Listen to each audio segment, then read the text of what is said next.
တချင်းလေးကိုခန်းစားနာဆင်ပြီးတော့ဗျ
ငါဝမ်းနေမိပါတယ်တကယ်ကိုလေငါပဲတောင်းမှန်တယ်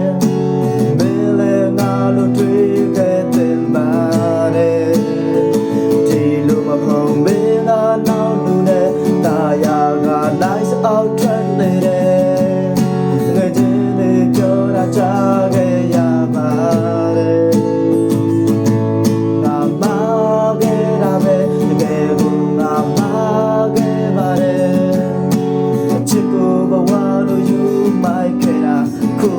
ရှက်တွေကွယ်တကယ်ကိုလေငါပဲတောင်းမှန်တ